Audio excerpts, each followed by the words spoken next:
लिसा ने अभी चंद पलों के लिए पीछे मुड़कर देखा ही था कि तभी उसके पीछे आ रही कार अचानक उसकी तरफ मुड़ गई। अगले ही पल उस गाड़ी ने सीधे उसकी तरफ रफ्तार बढ़ा दी। सड़क पर पहले से ही सन्नाटा पसरा हुआ था और अब उस गाड़ी को तेजी से अपनी तरफ आते देख लिसा के कदम खुद ब खुद तेज हो गए। कुछ खौफनाक सेकंड के लिए ऐसा लगा मानो ड्राइवर जानबूझकर उसे कुचलने आ रहा हो, लेकिन बिल्कुल आखिरी मौके पर वो कार उसके पास से सरसराती हुई निकल गई। लिसा वहीं सुन खड़ी रह गई। वो समझने की कोशिश कर रही थी कि आखिर अभी हुआ क्या था। एक गहरी सांस लेने के बाद उसने खुद को समझाया कि शायद कोई सिरफिरा ड्राइवर उसे डराने की कोशिश कर रहा था। धीरे धीरे उसका डर कम होने लगा, लेकिन यह राहत ज़्यादा देर नहीं टिकी। जैसे ही वो अगले मोड़ पर पहुंची, वही कार अचानक उसके सामने आकर रुक गई। इस बार कोई शक नहीं था कि कुछ बहुत गलत होने वाला है। इससे पहले कि वो कुछ समझ पाती, एक आदमी गाड़ी से उतरा और उसका रास्ता रोक लिया। सड़क पूरी तरह सुनसान थी, न कोई गवाह और न ही मदद के लिए कोई आसपास मौजूद था।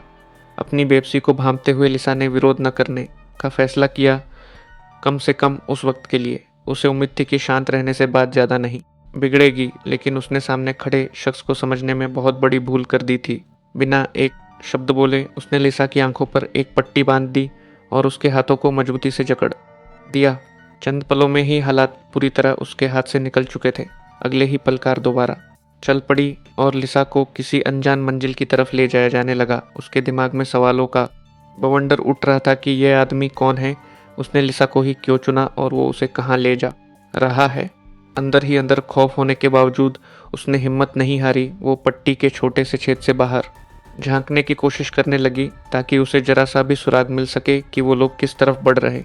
लेकिन लिसा को इस बात का जरा भी अंदाजा नहीं था कि उसकी जिंदगी की सबसे काली रात अभी शुरू ही हुई थी। उस आदमी ने लिसा को संभलने का कोई मौका नहीं दिया। कुछ ही देर में कार अचानक रुक गई। जैसे ही दरवाज़ा खुला, उसने लिसा को जबरन बाहर खींचा और ठंडे लहजे में चेतावनी दी कि कोई भी होशियारी दिखाने की कोशिश मत करना। उसकी धमकी बिल्कुल साफ थी और वो कोई ऐसा इंसान नहीं था जिससे मिन्नतें की जा सकें। कुछ पलों बाद वो उसे एक अंधेरे रास्ते पर ले जाने लगा। आगे कुछ सीढ़ियाँ थीं और वो पूरी जगह बेहद डरावनी हद तक शांत थी। आंखों पर पट्टी होने के बावजूद लिसा ने अपना ध्यान भटकने नहीं दिया। कपड़े के एक छोटे से सुराख से देखते हुए उसने पैरों के नीचे बिछे कालीन के रंग पर गौर किया और साथ ही वो चुपचाप सीढ़ियों को गिनने लगी। वो जानती थी कि आने वाले वक्त में एक एक छोटी जानकारी उसकी जान बचा सकती है।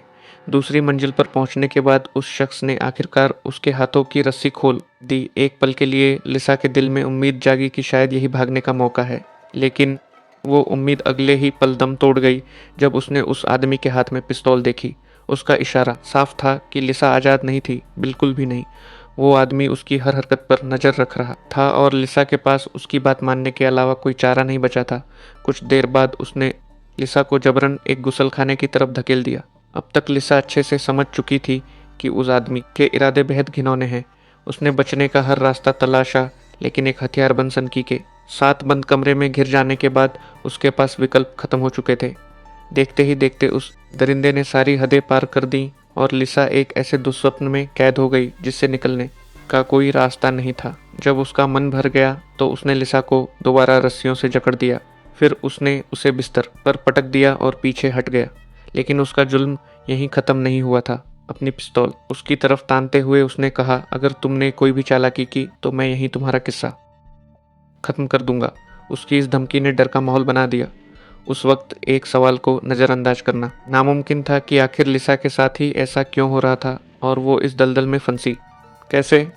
इस बात को जानने के लिए हमें कहानी के अतीत में जाना होगा। कहानी की शुरुआत फ्लोरिडा के एक छोटे से कैफ़े से होती है, जहां हमारी मुलाकात लिसा नाम की एक युवती से होती है। वो एक ऐसी कर्मचारी है जिसे हर ग्राहक पसंद करता है, मिलनसार, तहजीब वाली और चेहरे पर हमेशा एक प्यारी सी मुस्कान रखने वाली। उसकी इसी खूबी की वजह से कैफ़े का मालिक उसकी बहुत कद्र करता है, क्योंकि ज़िंदगी चाहे जितनी भी मुश्किल हो, लिसा अपनी मुस्कुराहट के पीछे सब कुछ छुपा लेती थी। लेकिन जैसे ही उसकी ड्यूटी ख़त्म होती और वो घर की तरफ बढ़ती, उसके चेहरे की वो रौनक धीरे धीरे गायब हो जाती थी। दिन भर जो ऊर्जा उसमें दिखती थी वो अचानक ख़त्म हो जाती और उसकी जगह एक ऐसी उदासी ले लेती जिससे साफ झलकता था कि वो किसी ऐसी जगह लौट रही है जहाँ वो कदम भी नहीं रखना चाहती। ज़्यादातर लोगों के लिए घर सुकून की जगह होता है, लेकिन लिसा के लिए यह एक ऐसी जगह थी जिसे वो सिर्फ बर्दाश्त कर रही थी। शाम के वक्त जब वो अपनी साइकिल से सड़कों पर निकलती तो उसके ख्याल उसी शख्स की तरफ चले जाते जिससे वो दूर भागना चाहती थी। एक आदमी जो अंधेरा होते ही उसके कमरे में दाखिल हो जाता था।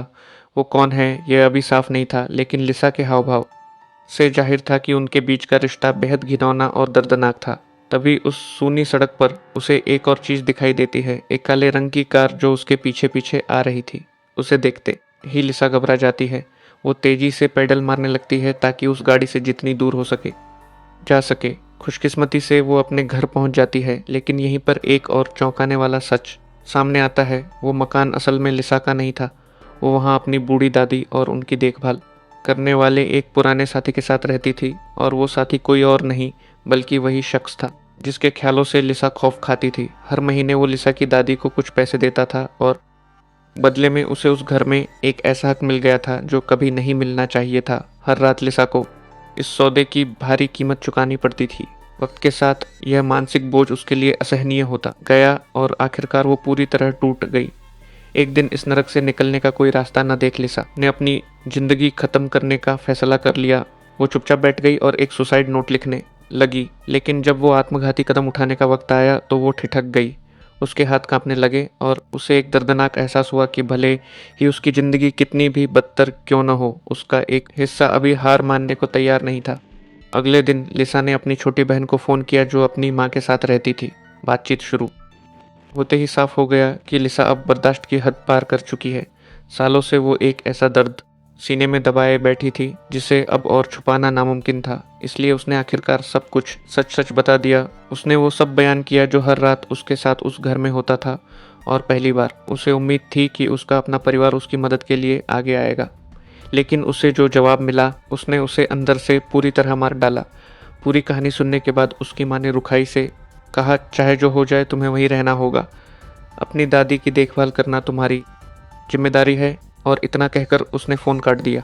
उस पल लिसा पर एक खौफनाक हकीकत खुली कि उसकी माँ सब कुछ पहले से जानती थी, और सब जानते हुए भी उसने आंखें मूंद रखी थी। लिसा की बची कुची उम्मीद भी खत्म हो गई।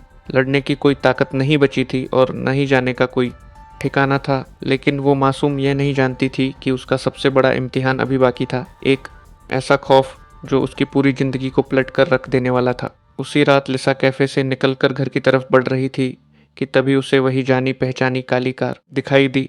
इस बार वो खड़ी नहीं थी बल्कि उसका पीछा कर रही थी, और इस तरह कहानी वापस उसी मोड़ पर आ जाती है जहां से शुरुआत हुई थी। वो सुनसान सड़क, वो काली गाड़ी और उसमें बैठा वो दरिंदा।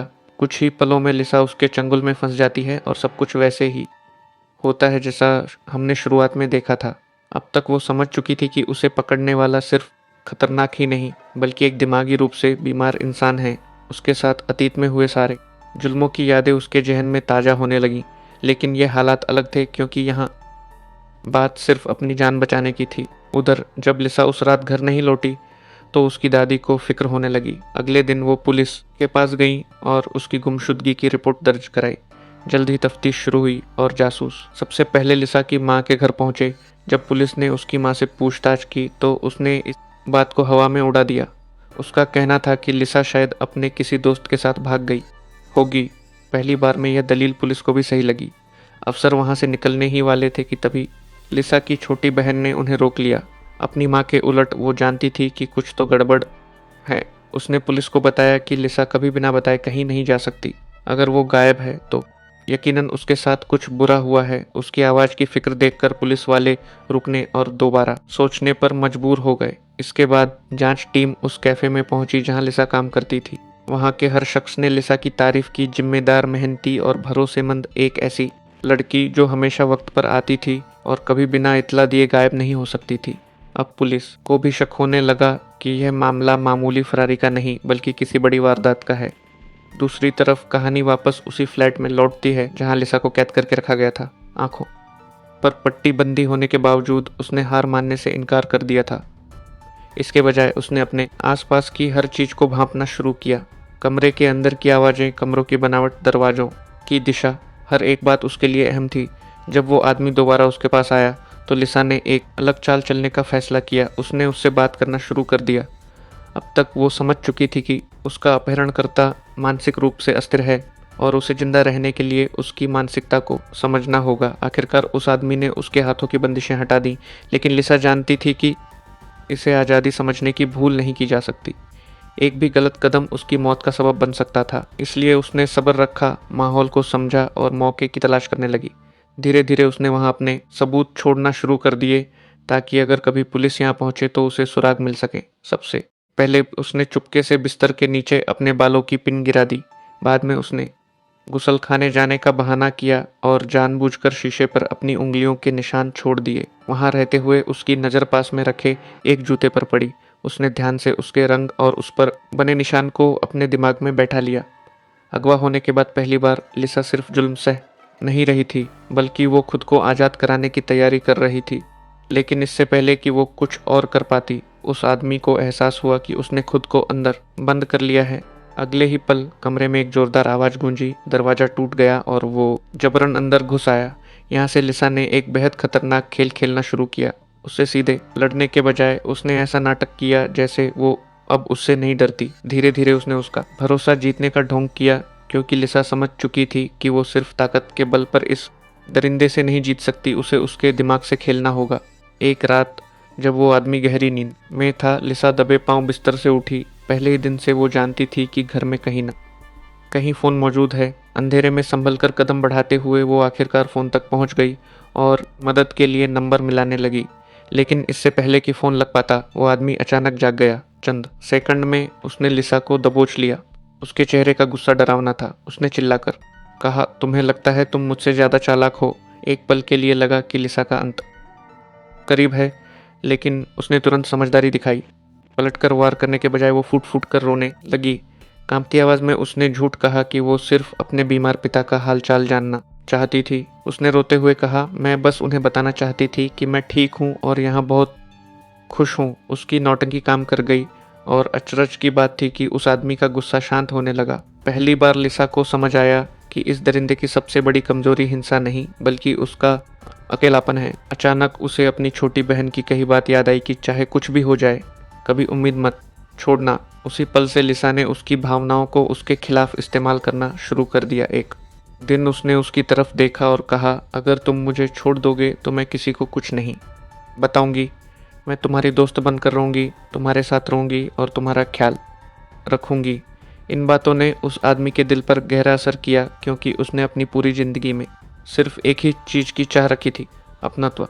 और धीरे धीरे वो उसकी बातों पर भरोसा करने लगा, यहाँ तक कि वो उसे आज़ाद करने के बारे में सोचने लगा। इसी बीच कई मील दूर फ्लोरिडा में पुलिस एक बेहद खौफनाक मामले से जूझ रही थी। पिछले 6 महीनों में कई महिलाओं का बेरहमी से कत्ल हो चुका था। यह खबर हर जगह छाई हुई थी और हालांकि अभी तक किसी को भनक नहीं थी, लेकिन वो तफ्तीश बहुत जल्द लिसा की इस कहानी से जुड़ने वाली थी। वो आदमी भी टीवी पर इन खबरों को देख रहा था। उसके दिमाग में यह बात बैठ गई कि पुलिस इस वक्त एक बहुत बड़े सिलसिलेवार हत्यारे को ढूंढने में व्यस्त है, और वैसे भी लिसा ने कभी उसका चेहरा साफ साफ नहीं देखा है। खुद को सुरक्षित समझते हुए उसने आखिरकार एक कदम उठाने का फैसला किया। उसने लिसा को गाड़ी में बिठाया और शहर से बहुत दूर ले गया। कुछ देर के लिए लगा कि वो सचमुच उसे आज़ाद कर देगा, लेकिन जैसे ही वे एक सुनसान जगह पर पहुंचे, उसके मन में दोबारा शक पैदा होने लगा कि कहीं इसे छोड़ना कोई बहुत बड़ी गलती तो नहीं। अगर इसने पुलिस को सब बता दिया तो क्या होगा। हाथ में पिस्तौल लिए वो अपने फैसले पर दोबारा विचार करने लगा। लिसा तुरंत भांप गई कि पासा पलट रहा है और जो आज़ादी उसे मिलने वाली थी वो एक पल में छिन सकती है। उसने तुरंत दिमाग दौड़ाया और कहा, मैं तुम्हारी दोस्त बनना चाहती हूँ, मैं तुम्हारा ख्याल रखूंगी, प्लीज ऐसा मत करो। कुछ तनावपूर्ण सेकंड तक वो आदमी उसे देखता रहा, फिर उसने अपनी पिस्तौल नीचे कर ली। जाने से पहले उसने लिसा को आखिरी हिदायत दी कि अगर पुलिस पूछे तो कहना कि वो आदमी नाटा मोटा और अश्वेत था। यह एक सोची समझी साजिश थी ताकि पुलिस की जांच गलत दिशा में भटक जाए। इसके बाद वो अपनी कार में बैठा और वहां से रफू चक्कर हो गया। उसके जाते ही लिसा अपनी जान बचाकर भागी और तब तक नहीं रुकी जब तक अपने घर नहीं पहुंच गई। घर पहुंचते ही वो अपनी दादी के गले लगकर फूट फूट कर रोने लगी और उन्हें सब कुछ सच बता दिया, अपना किडनैपिंग, वो फ्लैट और उस दरिंदे की दास्तान। लेकिन दिलासा मिलने के बजाय उसे अविश्वास का सामना करना पड़ा। उसकी दादी को उसकी कहानी पर रत्ती भर भी भरोसा नहीं हुआ। उनकी नज़रों में यह सब एक मनगढ़ंत कहानी थी, और चूंकि उन्होंने पहले ही लिसा की गुमशुदगी की रिपोर्ट दर्ज कराई थी, उन्होंने तुरंत पुलिस को फ़ोन करके कह दिया कि लिसा सुरक्षित घर लौट आई है। पुलिस भी लिसा के बयानों से पूरी तरह सहमत नहीं थी, लेकिन एक जासूस को लगा कि इस मामले में कुछ तो ऐसा है जो मेल नहीं खा रहा, इसलिए उसने लिसा से अकेले में बात करने की इच्छा जताई। कांपती आवाज़ में लिसा ने अपनी आप बीती सुनाई। जासूस ने उसकी बात ध्यान से सुनी, लेकिन फिर उसने एक सवाल दाग दिया कि अगर तुम्हारे साथ यह सब हुआ है तो तुम्हारे शरीर पर चोट के कोई निशान क्यों नहीं है? यह सवाल लिसा के दिल पर तीर की तरह लगा, क्योंकि वो जानती थी कि बिना सबूत के उसकी बात पर यकीन करना मुश्किल है। लेकिन पूछताछ यहीं नहीं रुकी। अफसरों ने उसे और घेरना शुरू कर दिया कि जब तुम्हारे हाथ बंधे नहीं थे तो तुम भागी क्यों नहीं? तुमने मदद के लिए शोर क्यों नहीं मचाया? आखिरकार लिसा ने उनकी आंखों में आंखें डालकर कहा, क्योंकि वो बहुत खतरनाक था। उसके पास बंदूक थी और वो हर रोज मुझे जान से मारने की धमकी देता था। मैं वहाँ बहादुरी दिखाने की कोशिश नहीं कर रही थी, मैं बस खुद को जिंदा रखने की जद्दोजहद कर रही थी। तमाम दलीलों के बावजूद कमरे में शक का माहौल बना रहा, और एक बार फिर लिसा को उसी कड़वी हकीकत का सामना करना पड़ा कि कोई भी उसकी बात मानने को तैयार नहीं था, यहाँ तक कि कुछ महिला पुलिसकर्मियों को लगने लगा कि लिसा ने बहुत ज़्यादा क्राइम शो देख लिए हैं और वो ख्याली कहानियाँ बुन रही है। यह सब सुनकर लिसा खामोश हो गई, क्योंकि जिस नर्क से वो जिंदा बचकर आई थी, अब लोग उसे ही झूठा साबित करने पर तुले थे। लेकिन घर लौटने के बाद पहली बार किस्मत ने उसका साथ दिया। उसी पुलिस स्टेशन के भीतर एक खास जासूस दस्ता एक बहुत बड़े मामले पर काम कर रहा था। पिछले 6 महीनों से वे उस खतरनाक सिलसिलेवार हत्यारे की तलाश में खाक छान रहे थे, जिसने कई औरतों की जान ले ली थी। महीनों की जांच के बाद भी पुलिस के हाथ खाली थे और कोई ठोस सुराग नहीं मिल पा रहा था। मामला पूरी तरह उलझा हुआ था। इसी बीच एक पुलिस अफसर ने गौर किया कि लिसा कुछ और भी कहना चाहती है, लेकिन डर के मारे चुप है। उसने तुरंत लैरी नाम के एक तजुर्बेकार जासूस को बुलाया। लैरी ने बड़े आराम से लिसा के पास आकर बात शुरू की, लेकिन लिसा का भरोसा अब टूट चुका था। लिसा का दिल जीतने के लिए लैरी ने अपनी जेब से अपनी बेटी की एक तस्वीर निकाली और उसके सामने रख दी। इस व्यवहार ने लिसा को चौंका दिया और उससे पहली बार लगा कि कोई सचमुच उसकी बात सुनना चाहता है। लैरी ने प्यार से कहा, शुरुआत से शुरू करो और जो कुछ भी याद हो सब बताओ। और धीरे धीरे लिसा ने वो राज उगलना शुरू किए जो उसने अब तक छुपा रखे थे। लिसा को एक एक छोटी बात याद आने लगी। वो काली कार, घर के अंदर का लाल कालीन ऊपर जाते वक्त गिनी गई 22 सीढ़ियाँ, और यहाँ तक कि उस गाड़ी के भीतर लिखा एक अजीब सा शब्द। फिर उसने उस फ्लैट का हुलिया बयान किया कि वहाँ एक बिस्तर था, वो आदमी गोरा था और अपना हर काम बाएं हाथ से करता था और हमेशा बंदूक अपने पास रखता था। लैरी उसकी बातों को बेहद गौर से सुन रहा था। दूसरों के उलट वो कमियों को नहीं बल्कि जानकारियों को जोड़ने की कोशिश कर रहा था, क्योंकि झूठी कहानियाँ अक्सर बारीक बातों पर आकर ढह जाती हैं। लेकिन लिसा का बयान इतना सटीक था कि उसमें कोई झोल नहीं था। उसकी बातें सुनकर लैरी को पक्का यकीन हो गया कि लड़की सच कह रही है। लैरी ने तुरंत पूरी ताकत से जांच शुरू करने की वकालत की, लेकिन एक अड़चन आ गई।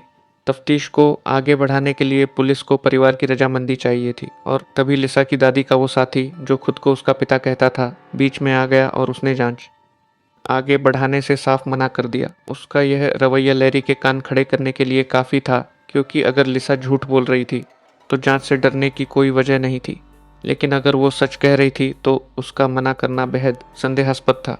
लैरी के दिमाग में एक ही सवाल घूम रहा था कि भला कैसा बाप अपनी ही बेटी की मदद करने से पीछे हट सकता है। जब उसे कुछ समझ नहीं आया तो उसने सीधे लिसा से पूछा कि वो आदमी ऐसा क्यों कर रहा है। कुछ पलों की खामोशी के बाद लिसा के सब्र का बांध टूट गया और वो सच बाहर आ गया जिसे वो सालों से सह रही थी।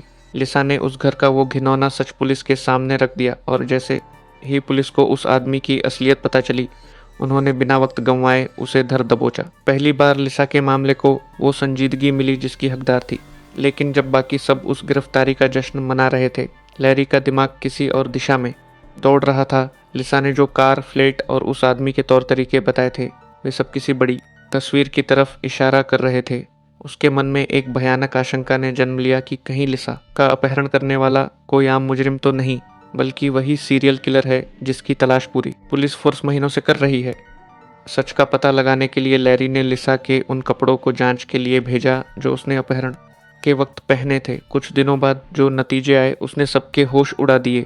लिसा के कपड़ों पर एक खास किस्म का लाल रेशा मिला, बिल्कुल वही रेशा जो पहले मारी गई कई महिलाओं के पास से बरामद हुआ था।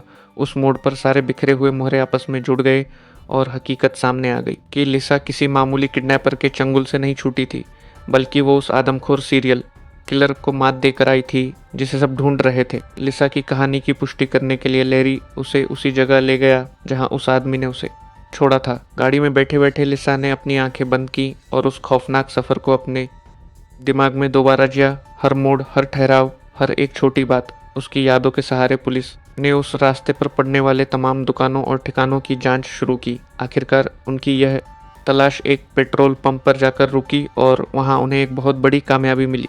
सीसीटीवी फुटेज खंगालने पर पुलिस को एक ऐसा आदमी दिखाई दिया जिसका हुलिया लिसा के बताए विवरण से हूबहू मेल खाता था। पहली बार जांच टीम को लगा कि वे सही दिशा में बढ़ रहे हैं। उस तस्वीर को पूरे महकमे में फैला दिया गया, पोस्टर छापे गए और देखते ही देखते पूरे शहर में नाकेबंदी कर दी गई। हर कोई उसी चेहरे की तलाश में था। कुछ दिनों बाद एक पुलिस अफसर को सड़क पर एक शख्स दिखा जो बिल्कुल उसी फुटेज वाले आदमी जैसा था, लेकिन तुरंत उस पर झपट पड़ने के बजाय अफसर ने समझदारी से काम लिया।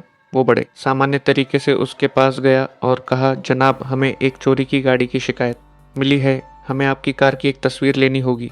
उस आदमी को जरा भी शक नहीं हुआ, लेकिन असल में उस अफसर को गाड़ी की तस्वीर में कोई दिलचस्पी नहीं थी। वो तो उस मुजरिम का चेहरा कैद करना चाहता था। अफसर ने चुपके से उसकी तस्वीर ली और उसे बिना किसी शक के जाने दिया। बाद में जब वो फोटो लिसा को दिखाई गई तो उसने तुरंत उसे पहचान लिया कि यही वो आदमी है जिसने उसे अगवा किया था। पहचान पक्की होते ही पुलिस हरकत में आई और सीधे उसके ठिकाने पर धावा बोल दिया। घर के अंदर कदम रखते ही सब कुछ लिसा के बताए मुताबिक था। वही 22 सीढ़ियाँ, वही कमरों का ढांचा और यहाँ तक कि लिसा की छुपाई हुई बालों की पिन भी बिस्तर के नीचे सुरक्षित मिल गई। जांचकर्ताओं को गुसल खाने के शीशे से उसकी उंगलियों के निशान भी मिल गए। अब मुजरिम के बचने का कोई रास्ता नहीं था। पूरे शहर में उसकी तलाश तेज कर दी गई और जल्द ही पुलिस ने उसे एक सड़क पर घेर लिया। चारों तरफ से बंदूकें तान दी गईं और भागने के सारे रास्ते बंद कर दिए गए। महीनों से खौफ का पर्याय बना वो दरिंदा आखिरकार कानून के शिकंजे में आ गया और मामला हमेशा के लिए सुलझ गया। बाद में लैरी खुद लिसा के पास यह खुशखबरी लेकर पहुंचा। बहुत दिनों बाद लिसा ने चैन की सांस ली। थाने के सभी पुलिसकर्मियों ने उसकी बहादुरी को सलाम किया, क्योंकि अगर लिसा के पास वो गजब की याददाश्त, हौसला और हिम्मत न होती तो शायद वो कातिल कभी सलाखों के पीछे नहीं पहुंच पाता। उसकी वजह से यह खौफनाक अध्याय खत्म हुआ और उन बेगुनाह औरतों को इंसाफ मिला जिनकी जिंदगी उस दरिंदे ने उजाड़ी थी। लेकिन अब भी एक सवाल बाकी था कि लिसा अब कहाँ जाएगी। उसका उस दादी के घर लौटने का कोई इरादा नहीं था जहाँ उसकी रूह को जख्म मिले थे। तब लैरी ने उसकी बुआ और फूफा को फ़ोन किया। जब उन्होंने लिसा की हालत देखी तो उनके आंसू छलक आए। उसकी बुआ ने रोते हुए माफ़ी मांगी कि वो कभी उसकी तकलीफ़ को समझ नहीं पाई और वादा किया कि अब से लिसा उनके साथ रहेगी और वे उसका पूरा ख्याल रखेंगे। ज़िंदगी में पहली बार लिसा को सुरक्षित महसूस हो रहा था। जाने से पहले लैरी ने उसे अलविदा कहा। उसने ज़्यादा कुछ नहीं कहा क्योंकि वो जानता था कि इस लड़की ने कितना दर्द झेला है। कुछ समय बाद लिसा ने अपनी माँ को एक आखिरी खत लिखा। उसमें उसने लिखा, माँ, तुमने हमेशा मुझसे कहा कि मैं एक बेहतर ज़िंदगी के हकदार नहीं हूँ, लेकिन तुम गलत थी। तुम कभी वो माँ नहीं बन पाई जिसकी मुझे ज़रूरत थी। इन शब्दों के साथ उसने अपने अतीत के उस काले पन्ने को हमेशा के लिए बंद कर दिया। उधर उस सिलसिलेवार हत्यारे को उसके गुनाहों के लिए मौत की सज़ा सुनाई गई। सालों बाद हमें लिसा दोबारा दिखाई देती है, लेकिन अब वो वैसी डरी सहमी लड़की नहीं थी जैसी कहानी की शुरुआत में थी। वो खुद एक पुलिस अफसर बन चुकी थी, एक ऐसी जांबाज औरत जो दूसरों को उस अंधेरे से बचाने के लिए ढाल बन गई थी जिससे वो खुद कभी गुजर चुकी थी। और इसी उम्मीद और जज्बात से भरे मोड़ पर यह कहानी ख़त्म हो जाती है।